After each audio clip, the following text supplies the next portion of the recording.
పాలమూరులో అధికార పార్టీ నేతల మధ్య కోల్డ్ వార్ మొదలైంది. ఇప్పటివరకు నివురుగప్పిన నిప్పులా ఉన్న విభేదాలు ఇప్పుడు ఒక్కసారిగా భగ్గుమన్నాయి. తనకు మంత్రి పదవి రాకుండా అడ్డుకున్నారని ఎంపీ జితేందర్ రెడ్డిపై ఎమ్మెల్యే శ్రీనివాస్ గౌడ్ బహిరంగంగా వ్యాఖ్యానించడం టీఆర్ఎస్ పార్టీలో దుమారం రేపుతోంది. అయితే ఈ ఆరోపణలను నిరూపిస్తే రాజకీయాల నుంచి తప్పుకుంటారని సవాల్ విసిరారు ఎంపీ జితేందర్ రెడ్డి.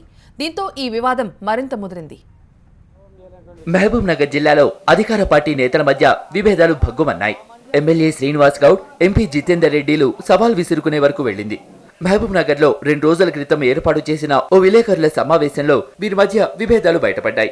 తనకు మంత్రి పదవి రాకపోవడానికి ఎంపీ జితేందర్ రెడ్డే కారణమని ఆయన ముందే బయటపెట్టారు ఎమ్మెల్యే శ్రీనివాస్ గౌడ్.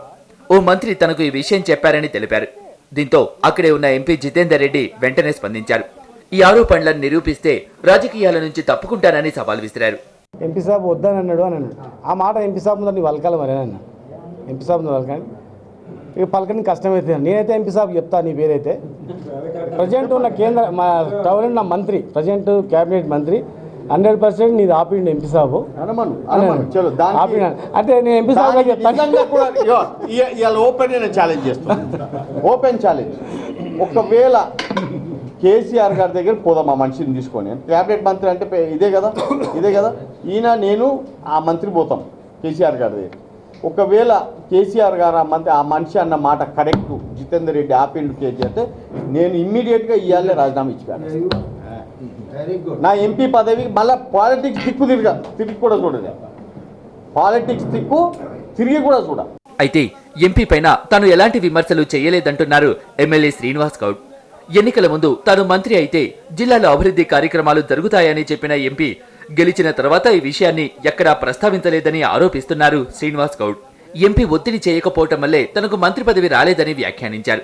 ఎంపీ గారి ఇంట్లోనే మాట్లాడుతున్నప్పుడు వారే స్వయంగా మంత్రి పదవుల గురించి టాపిక్ తీసినప్పుడు విలేకరులు అడిగినప్పుడు ఎమ్మెల్యే కాకముందు ఎలక్షన్ సందర్భంగా దాదాపు 20-30 సార్లు ప్రతి మీటింగ్లో శ్రీనివాస్ గౌడ్ మంత్రి అవుతాడు, మన జిల్లా బాగుపడుతుంది, అనుభవం ఉంది అని మాట్లాడినటువంటి ఎంపీ గారు మరి ఎంపీగా గెలిచిన మరుసటి రోజు నుంచి ఏ రోజు కూడా మరి శ్రీనివాస్ గౌడ్కు మంత్రి పదవి ఇవ్వాలని కానీ ఇస్తే బాగుంటుందని కానీ నేను చెప్తున్నాను కానీ ఎక్కడ కూడా అనలేదని మా విలేకరు అడిగినప్పుడు దానికి నా సమాధానం చెప్పన్నప్పుడు కరెక్టే, వాస్తవమే కదా, మరి అంతకుముందు అని ఎమ్మెల్యే అయిన తర్వాత అన్నందుకు నాకు కూడా అనుమానమే ఉంది అని చెప్పడం జరిగింది. అంతేకాదు జిల్లాలో ఉన్న ఏకైక వెనుకబడిన కులానికి చెందిన ఎమ్మెల్యేను ఎదగనీయకుండా చేస్తున్నారని ఆరోపిస్తున్నారు శ్రీనివాస్ గౌడ్. మళ్లీ ఎన్నికల్లోకి వెళ్లినప్పుడు బీసీల ఓట్లు కీలకమని, బీసీకి చెందిన ఎమ్మెల్యేకు మంత్రి పదవిస్తే వారిలో నమ్మకం కలుగుతుందని చెబుతున్నారు. విస్తరణ సందర్భంగా వీరు పోయి జిల్లాకు 2 మంత్రి పదవులు ఇస్తామని అన్నప్పుడు లక్ష్మారెడ్డికే ఇవ్వాలని నా పట్టుబట్టినని చెప్పి అక్కడ ఉన్నటువంటి మా ముఖ్యులు చెప్పడం జరిగింది. అప్పుడు నేను అన్నా, అట్లా ఆయనకు ఇవ్వండి కానీ నాకు కూడా ఇవ్వాలని నువ్వు ఎందుకు పట్టుబట్టలేదు, నువ్వు ఎందుకు అడగలేదు?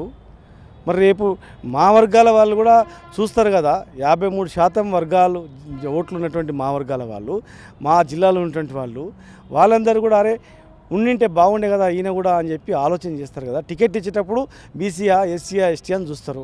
మరి ఇంకేదైనా పదవులు ఇచ్చేటప్పుడు కూడా కులాలు అవన్నీ చూస్తారు. అన్నప్పుడు ఇంత పెద్ద జిల్లాల్లో, ఇన్ని పక్కపక్కల ఉన్న జిల్లాల్లో కూడా మరి అడుగుతారు కదా, మీరు రేపు ఎలక్షన్లో పోయినప్పుడు ఎంపీగానో మరి లాస్ట్ టైం అన్నావు ఇప్పుడు ఏమైందా అంటే ఏం సమాధానం చెప్తారు కదా. అందుకే మీరు మీ మీద ప్రచారం బయట జరుగుతూ ఉంది, దాన్ని వాస్తవంగానే కనిపిస్తూ ఉంది చేసినట్లు కూడా. మహబూబ్ నగర్ జిల్లాకు చెందిన టీఆర్ఎస్ ప్రజా ప్రతినిధుల మధ్య విభేదాలు పార్టీ పెద్దలకు తలనొప్పిగా మారాయి. జిల్లా అభివృద్ధి కోసం కలిసి పనిచేయాల్సిన నేతలు ఇలా సవాళ్లు విసురుకోవటం పాలమూరులో హాట్ టాపిక్ గా మారింది.